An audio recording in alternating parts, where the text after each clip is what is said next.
If slavery's not wrong, nothing is. I must have everyone on board. The military, public, and the cabinet.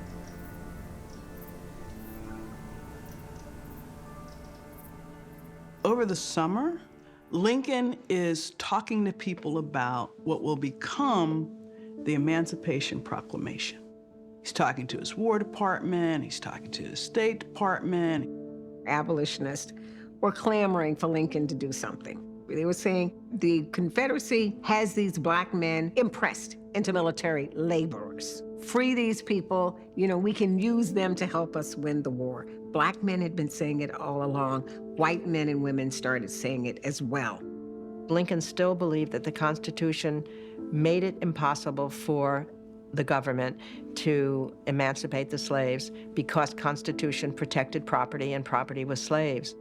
For political figures who have a moral compass, there is a constant warring inside you of when do I just blurt out what I think versus when do I bite my tongue and see if I can work something out. Am I betraying the ideals that I care about? Or am I playing a long game to advance them?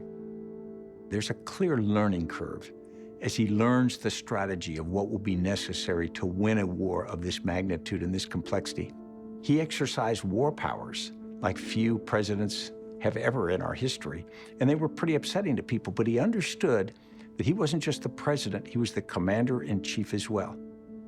So that's when he begins to think about the fact that I don't have the constitutional power to emancipate the slaves in the Union as president, but maybe as commander-in-chief, I can emancipate the slaves in the South as a military necessity. But Lincoln would have to persuade the cabinet, the army, and the people that the Emancipation Proclamation was the right thing to do.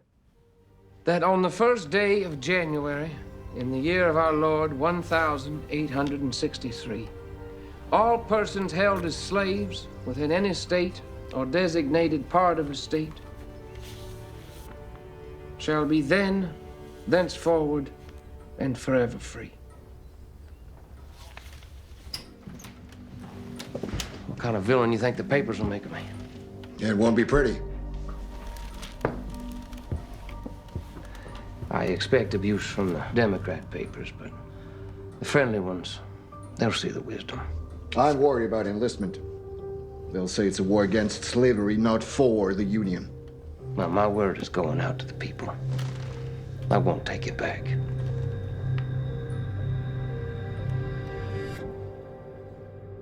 Lincoln's the master of this, at taking battles and being able to spin them for his needs politically. So that was enough for Lincoln to be able to issue the Emancipation Proclamation from a position of strength as opposed to weakness. So Antietam was on September 17th. By September 22nd, Lincoln was issuing the proclamation. That preliminary proclamation said you have 100 days to either come back into the Union or I'm going to free your enslaved laborers. Many in the world, particularly in Britain, saw it as just another political move to undermine the Confederacy, and he wasn't genuinely committed to it. But on the other hand, for many in Britain, that becomes the moment when Lincoln emerges as the great emancipator. So Lincoln had waited until the Battle of Antietam to announce that he was going to issue on the Emancipation Proclamation in January. And between September and January, the blowback was so great that many people thought he might not sign it. The Republicans lost lots of seats in the midterm elections. The conservative Democrats who were against emancipation doubled in number, leaving the Republicans with a thin majority. What people in the North feared is that now the South would never come to the bargaining table. This would mean the war would be prolonged forever. Lincoln's aware of all of these things. He's being political about it, but he's also being thoughtful about it. On New Year's Eve, people are gathered in black communities throughout the North. People are just waiting on tenterhooks.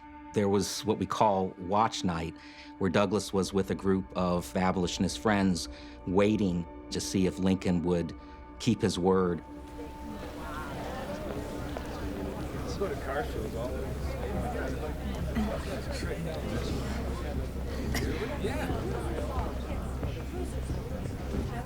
Well, no telegram yet. He said he'd sign it today, and I believe he's a man of his word. I can wait a few minutes longer.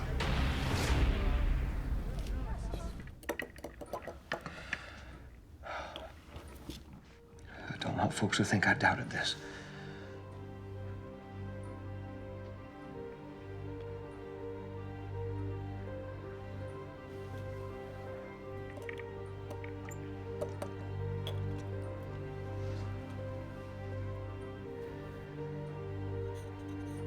My whole soul was in it.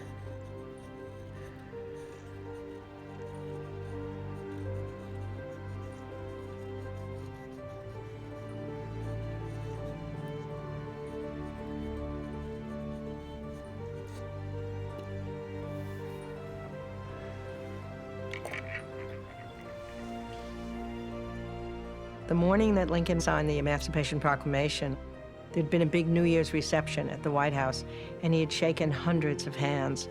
So when he went finally to sign the Emancipation Proclamation, his own hand was numb and shaking. He put the pen down. He said, "If ever my soul were in an act, it is in this act. But if I sign with a shaking hand, posterity will say he hesitated." So he waited and waited until he could sign with an unusually bold and clear hand.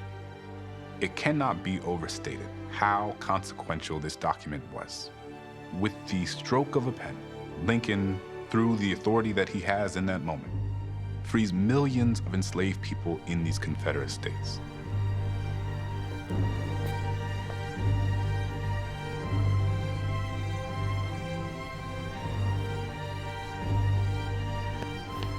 It's coming over the wire now!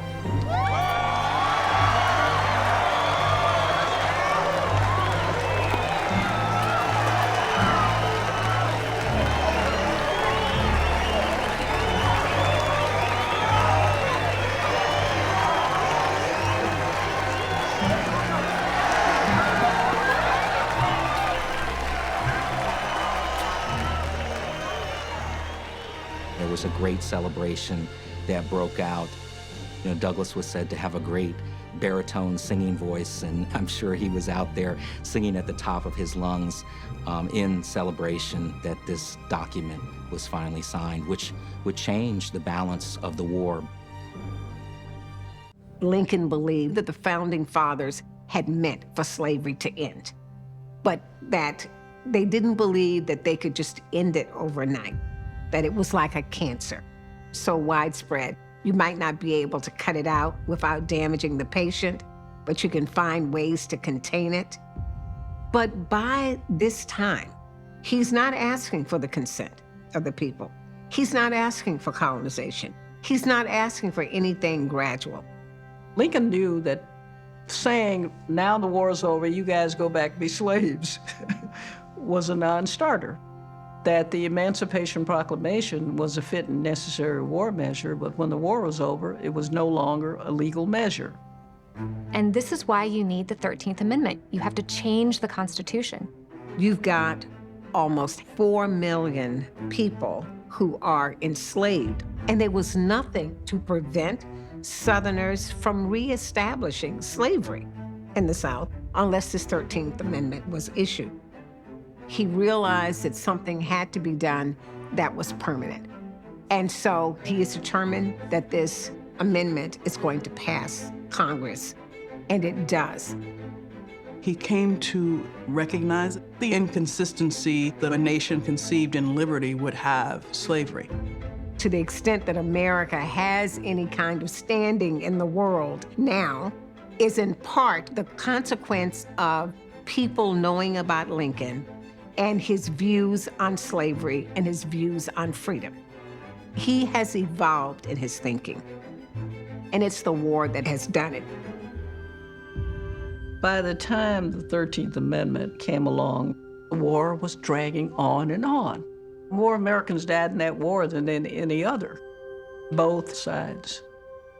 And a lot had happened to him and to the whole country by that time. He's seen the death. He's experienced extreme personal loss. Early in the war, with the death of Willie, all of this has moved him. And he's carried the weight of a nation on him.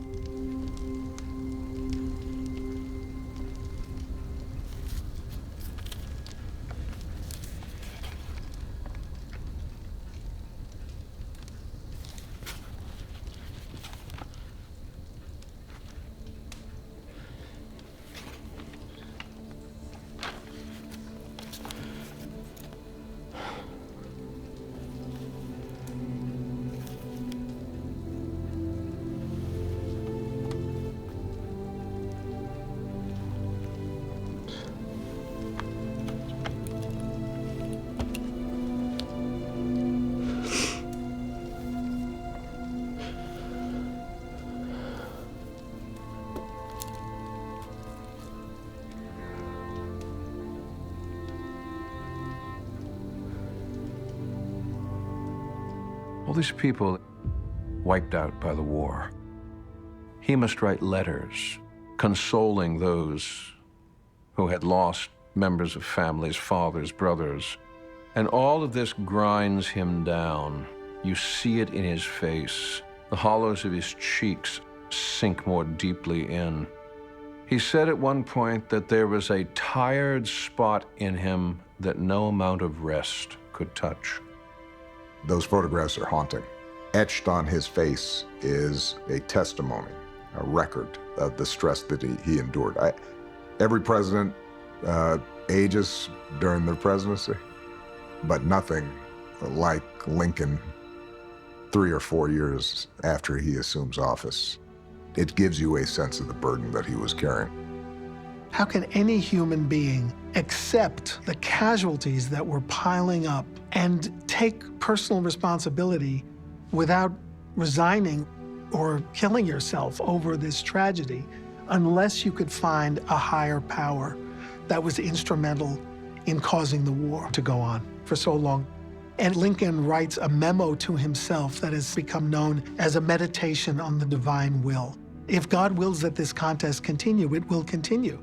It must be divine providence forcing us to have this bitter confrontation over the future of our country. But Lincoln never joined a church. He was not a believer in organized religion. As he prepared for the second inaugural address, he wanted to make clear to everybody that he, Lincoln, understood that the war had been a war to free the slaves and not just a war to save the Union. And he wanted to make sure that everybody understood that slavery was done forever in the country.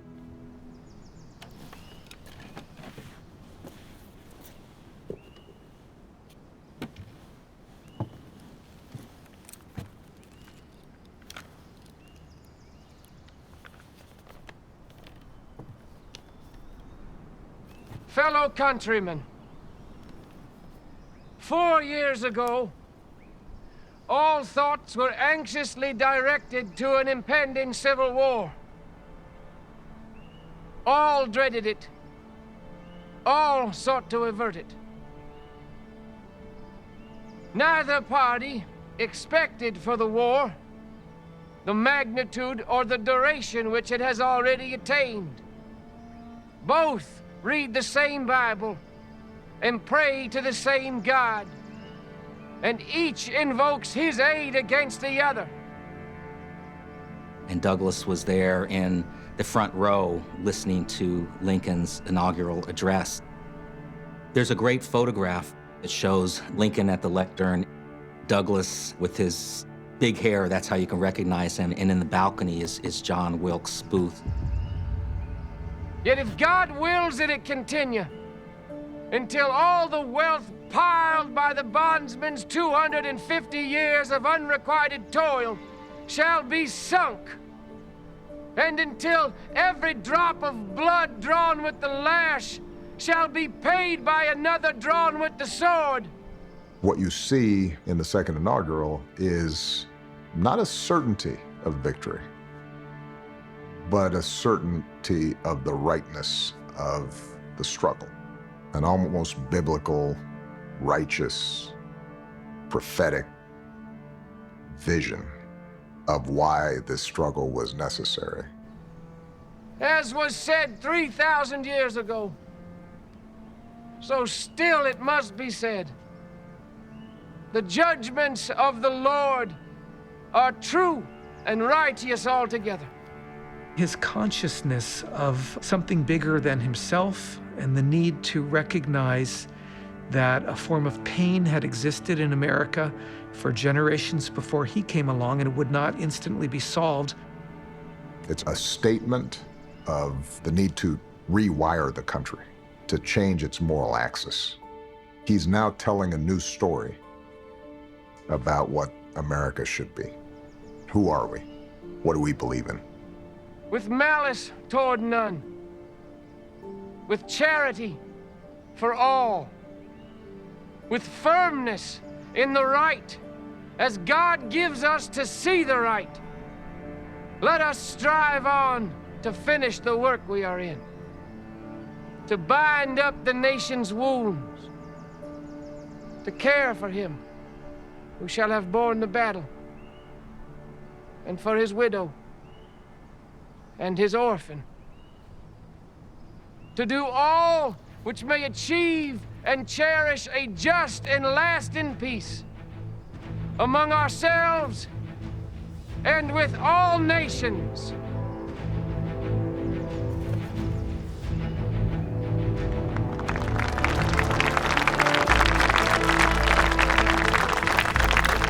April 14th, Lincoln woke up in a great mood, feeling probably more cheerful than he'd felt ever in his life. He went on a carriage ride with Mary, and then they get back to the White House, and there's a group of his friends who are there, and they're just leaving, but he said, "No, stay, I want to talk to you." And they kept talking, and they were telling stories, and he's reading funny things. He no longer needs to escape to go to the theater, but at 8 o'clock that night, they tell him, "You have to go." It had been in the newspaper that morning that he would be at the theater that night, and now he had to keep his word to the people who might come to the theater thinking that he would be there. Some gals and mothers would go away from a fellow when they found that out.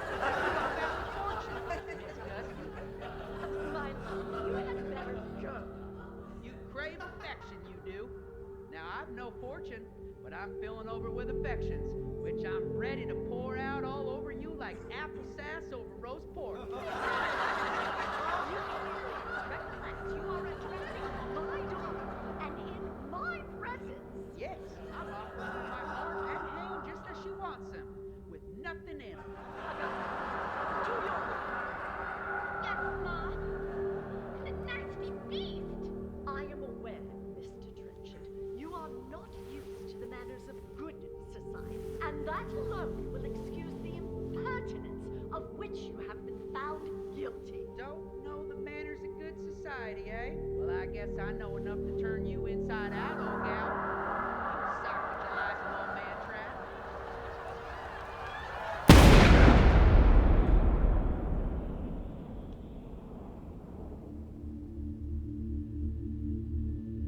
Just think of it. For Lincoln, finally, this punishing war has come to an end. And he's able to feel a sense of the country is going to go forward. I've done my part as a leader. And he only has 5 days to appreciate that before he's killed.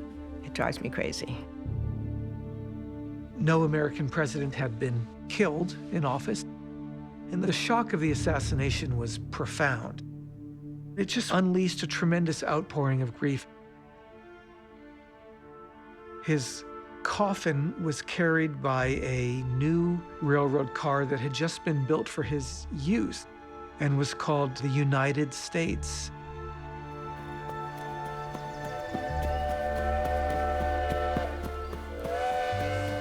If there was a chance to see the funeral train on the way back to Springfield, everybody wanted to be there.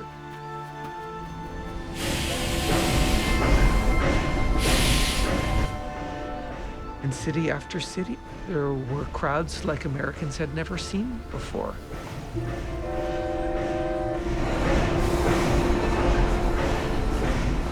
People connected to him.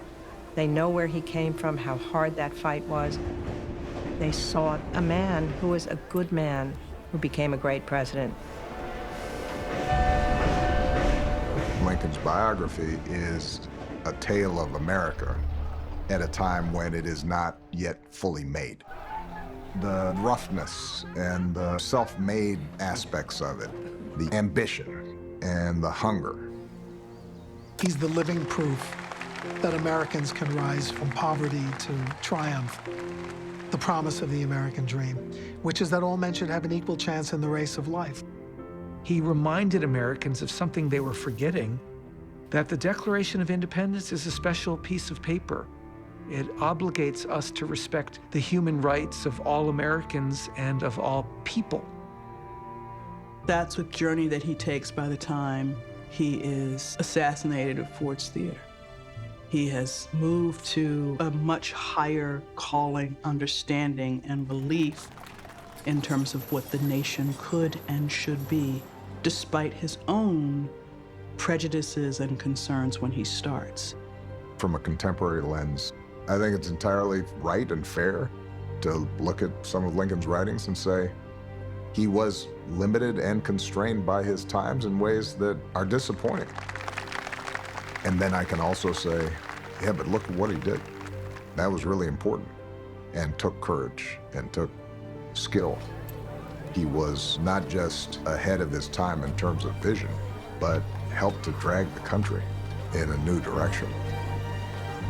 He dared to change the rationale for the Civil War from preserving the Union to removing the greatest stain of American democracy, slavery. Lincoln's legacy was to show us that democracies can survive severe contest within, and they shall not perish from the earth. Lincoln had hoped that he could accomplish something worthy so that he would be remembered after he died.